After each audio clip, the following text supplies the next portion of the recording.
வணக்கம். பரபரப்பு மீடியா செய்திகளுக்காக நான் நிரோஷன்.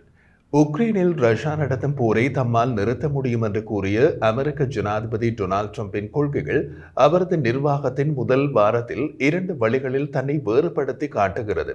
இது ஒரு வித்தியாசமான வியூகம் அல்லது அணுகுமுறையாக தோன்றுகிறது. முதலாவதாக, ரஷ்ய ஜனாதிபதி புட்டின் ரஷ்யாவுக்கு செய்து வரும் பொருளாதார சேதம் பற்றிய ட்ரம்பின் தொடர்ச்சியான விமர்சனம் இருந்தது. ட்ரம்ப் ஒரு சமாதான ஒப்பந்தத்திற்கு ஒரு வர்த்தக பாதையை உருவாக்குகிறார். ரஷ்ய ஜனாதிபதி விளாடிமிர் புட்டினிடம் அவர் நிதி காரணங்களுக்காக அவசரமாக ஒரு ஒப்பந்தம் செய்ய வேண்டும் என்று கூறுகிறார். இது வெற்றிக்கான புட்டினின் வெளிப்படையான ஆர்வத்தை தவறாக காட்டலாம். அத்துடன் ரஷ்யாவின் பிரச்சாரகர்களின் பார்வையில் மாஸ்கோவிற்கான இருத்தலியல் தன்மையையும் வேறு திசையில் திருப்பிவிடுகிறது. அவர் நேட்டோ முழுமைக்கும் எதிரான போராக உக்ரைன் போரை பார்க்கிறார்கள். ட்ரம்பின் வர்த்தக கோணம் காரணமாக ரஷ்ய அரசு ஊடகங்களின் பிரச்சார குழாய்கள் அணைக்கப்படலாம். இது கிரெம்ளினுக்கு காலாண்டு லாபம் மற்றும் நஷ்டம் பற்றிய வர்த்தக வழக்கு அல்ல. ஆனால் கிரெம்ளினுக்கு லாபம் மற்றும் நஷ்டம் உயிர் வாழ்வதற்கு தேவையான ஒன்று என்பதுதான் ட்ரம்ப் காட்டும் முதலாவது பாதை. இரண்டாவது, திங்கட்கிழமை தனது பதவியேற்பு உரையில் ட்ரம்ப் உக்ரைன் ரஷ்யா போரை முழுமையாக தவிர்த்து விட்டார். உக்ரைன் மற்றும் ரஷ்யாவை பற்றிய எந்த குறிப்பும் அவரது உரையில் இல்லை. வியாழக்கிழமை அவர் சரியாக பரிந்துரைத்தார். குறைந்த எண்ணெய் விலை ரஷ்யாவின் போரை நடத்தும் திறனை தடுக்கலாம் என்பதை சுட்டிக்காட்டினார். ரஷ்யாவின் வருவாயை குறைப்பதற்கு நோக்கமாக கொண்ட பொருளாதார தடைகள் இருந்த போதிலும் அதன் போர் இயந்திரத்தை தொடர சீனாவுக்கும் இந்தியாவுக்கும் எண்ணெய் விற்கிறது. இப்போது ரஷ்யாவின் குர்ஸ்க் பிராந்தியத்தில் மாஸ்கோவுக்கு போர் புரியும் வடகொரியாவின் கிம் ஜாங் உன்னுடன் பேசுவேன் என்று ட்ரம்ப் கூறினார். பெய்ஜிங்கிற்கு மாஸ்கோ மீது பெரும் செல்வாக்கு உள்ளது என்றும் அவர்கள் சமாதான உடன்படிக்கையை கட்டாயப்படுத்தலாம் என்றும் ட்ரம்ப் சரியாக பரிந்துரைத்தார். இரண்டாவது பாதையில் ட்ரம்ப் அமெரிக்காவை பாதுகாப்பான மண்டலத்தில் வைத்துக் கொண்டு போரை அணுகுகிறார். எல்லோரும் ஒரு சுமூகமான ஒப்பந்தத்தை நாடுகின்றனர் என்ற ட்ரம்ப் அது அவர்களை பணக்காரர்களாக ஆக்குகிறது என்றார். சீனா அமைதியை நாடலாம், அது சீனாவுக்கு நன்மைகளையும் லாபத்தையும் பெற்றுக் கொடுக்கலாம் என்று ட்ரம்ப் ரஷ்யாவின் போரில் சீனாவுடன் ஒரு டீலுக்கு சிக்னல் காட்டினார். ஆனால் ஷி ஜின்பிங் ஒரு நுட்பமான பாதையில் செல்கிறார். அவரது கூட்டாளியான மாஸ்கோ தமது இராணுவத்தையும் பொருளாதாரத்தையும் வலுவிழக்கச் செய்வதால் காலப்போக்கில் மாஸ்கோ பெய்ஜிங்கின் வலிமை குறைந்த பங்காளியாக மாறுவதை பார்ப்பதே ஷி ஜின்பிங் செல்லும் அந்த நுட்பமான பாதை. அது சீனாவின் உலகளாவிய அபிலாஷைகளில் ஒரு பகுதி. அந்த பாதையில் செல்லும் சீனாவுக்கு எப்படியான டீலை ட்ரம்ப் கொடுக்க முடியும் என்பது தெளிவாக தெரியவில்லை.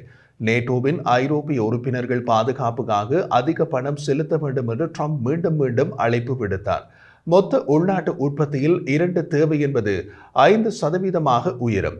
ட்ரம்பின் அந்த கூற்று உக்ரைன் ஜனாதிபதி செலன்ஸ்கியால் கூட எதிரொலிக்கப்பட்டது. ட்ரம்பின் அடுத்த கூற்று உக்ரைன் ரஷ்யாவின் போர் அமெரிக்காவின் போர் அல்ல, அது ஐரோப்பாவின் போர் என்பது. ட்ரம்ப் கூறுவது சரியானது. உக்ரைன் தோற்றால் போலந்து, பால்டிக்ஸ், ரொமேனியா மற்றும் மால்டோவா ஆகியவை வெப்பத்தை உணருமே தவிர புளோரிடா அல்லது கலிபோர்னியா அல்ல. நேட்டோவின் தலைவர் மார்க் ரூட்டே கூட அமெரிக்காவிடமிருந்து ஐரோப்பா உக்ரைனுக்கு ஆயுதங்களை வாங்கலாம் என்று பரிந்துரைத்துள்ளார்.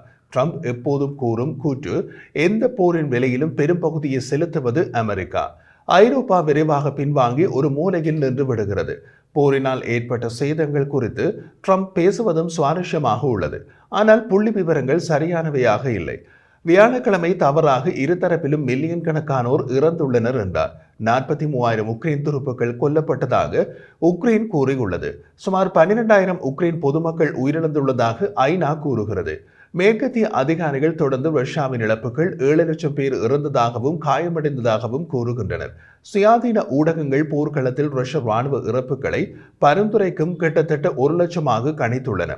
ஆனாலும் கூட மில்லியன் கணக்கானவர்களை பற்றிய ட்ரம்பின் தவறான உணர்ச்சிகரமான குறிப்பு ஒரு அமெரிக்க பார்வையாளர்களின் மனதில் போரின் அவசரத்தையும் திகிலையும் தூண்டுவதை நோக்கமாக கொண்டிருக்கலாம்.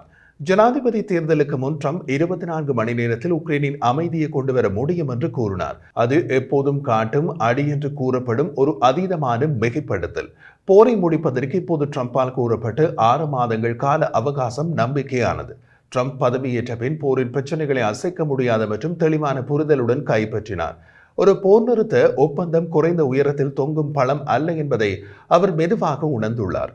முக்கியமாக நேட்டோவின் ஒற்றுமையை விட புட்டினுடன் இணக்கமாக இருப்பதை ட்ரம்ப் விரும்புவார் என்ற உக்ரைன் மற்றும் அதன் நட்பு நாடுகளிடமிருந்து பெரும் அச்சத்தை அகற்ற அவரது தொடக்க வாரம் அதிகம் செய்துள்ளது.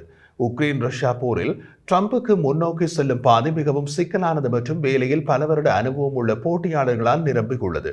பல தரப்புகளுக்கு இழப்பதற்கு அல்லது பெறுவதற்கு அதிகம் உள்ள சூழ்நிலை. ட்ரம்ப் இந்த பிரச்சனையில் தாமாகவே போய் தம்மை ஈடுபடுத்திக் கொண்டார். அத்துடன் புட்டினை கலங்காமல் விமர்சிக்கிறார். எதிர்பாராத ஒரு மோதலே இது மற்றும் ஒரு எதிர்பாராத திருப்பம். ஆனால் அதுதான் ட்ரம்பின் பாணி. எல்லோராலும் எதிர்பார்க்கப்பட்ட ஆசனத்தில் ட்ரம்ப் அமர மாட்டார். மறுபக்கத்தில் ரஷ்ய ஜனாதிபதி விளாடிமிர் புட்டின் நேற்று வெள்ளிக்கிழமை கூறிய போது, போர் தொடங்கிய நேரத்தில் டொனால்ட் ட்ரம்ப் ஆட்சியில் இருந்திருந்தால் உக்ரைனில் மோதலை தடுத்திருக்கலாம் என்று கூறினார். அத்துடன் மோதல் குறித்து புதிய அமெரிக்க ஜனாதிபதியுடன் பேச தயாராக இருப்பதாக கூறினார். உக்ரைனில் போர் தாம் ஜனாதிபதியாக இருந்திருந்தால் நடந்திருக்காது என்று ட்ரம்ப் நீண்ட காலமாக கூறி வருகிறார். ஆனால் வெள்ளிக்கிழமை முதல் தடவையாக புட்டின் அதையே பரிந்துரைத்தார். ட்ரம்ப் 2020 வெற்றியை தவறவிடாமல் இருந்திருந்தால் 2022 உக்ரைனில் ஏற்பட்ட நெருக்கடி ஏற்பட்டிருக்க வாய்ப்பு இல்லை என்று ரஷ்ய தொலைக்காட்சி சேனலுக்கு புட்டின் கூறினார். ட்ரம்பின் புதிய நிர்வாகம் இதுவரை உக்ரைனில் அமைதியை எவ்வாறு அடைவது என்பதற்கான எந்த உறுதியான திட்டத்தையும் வெளியிடவில்லை. ஆனால் இந்த வாரம் உக்ரைனின் ஜனாதிபதி செலன்ஸ்கி ஒரு ஒப்பந்தம் செய்ய விரும்புவதாக தன்னிடம் கூறியதாகவும் புட்டினும் ஒரு தீர்வை காண வேண்டும் என்று பரிந்துரைத்ததாகவும் ட்ரம்ப் கூறினார். எனவே ரஷ்யா ஒரு ஒப்பந்தம் செய்ய வேண்டும் என்று நான் நினைக்கின்றேன். அவர்களும் ஒரு ஒப்பந்தம் செய்ய விரும்புகிறார்கள் என்று நினைக்கின்றேன். புட்டின் என்னை பார்க்க விரும்புகிறார் என்று நான் கேள்விப்பட்டேன். கூடிய விரைவில் சந்திப்போம். நான் உடனே சந்திக்க தயாராக உள்ளேன். நாங்கள் சந்திக்காத ஒவ்வொரு நாளும் இராணுவ துருப்புகள் போர்க்களத்தில் கொல்லப்படுகிறார்கள் என்று ட்ரம்ப் வியாழக்கிழமை செய்தியாளர்களிடம் கூறினார். ட்ரம்ப் அப்படி கூறிய மறுநாளே ட்ரம்பை சந்திக்க தயாராக இருப்பதாக புட்டின் கூறினார். அவர் மேலும் கூறிய போது, உக்ரைன் பிரச்சனையில் பேச்சுவார்த்தைக்கு நாங்கள் தயாராக இருக்கிறோம் என்பதை மீண்டும் ஒருமுறை வலியுறுத்துகிறேன் என்று ரஷ்ய தலைவர் ரஷ்ய தொலைக்காட்சி சேனலுக்கு தெரிவித்தார். ஒரு நாள் முன்னதாக கிரெம்ளின் வாஷிங்டனில் இருந்து வரும் சிக்னல்களுக்காக காத்திருப்பதாக கூறியது. டாவோஸில் உலக பொருளாதார மன்றத்தில் உரையாற்றும் போது மாஸ்கோவுக்கு எதிராக புதிய பொருளாதார தடைகள் விதிக்கப்படும் என ட்ரம்ப் மிரட்டல் விடுத்து ஒரு நாளுக்கு பின்னர் புட்டினின் அறிக்கை வந்துள்ளது. அதே நேரத்தில் வெள்ளிக்கிழமை புட்டின் அத்தகைய நடவடிக்கை அமெரிக்க பொருளாதாரத்தையும் பாதிக்கும் என்று கூறினார். ட்ரம்ப் ஒரு புத்திசாலி நபர் மட்டுமல்ல, அவர் ஒரு நடைமுறை நபர். மேலும் அமெரிக்க பொருளாதாரத்திற்கு தீங்கு விளைவிக்கும் முடிவுகள் அவரால் எடுக்கப்படும் என்று என்னால் கற்பனை செய்து பார்க்க முடியாது என்று புட்டின் கூறினார்.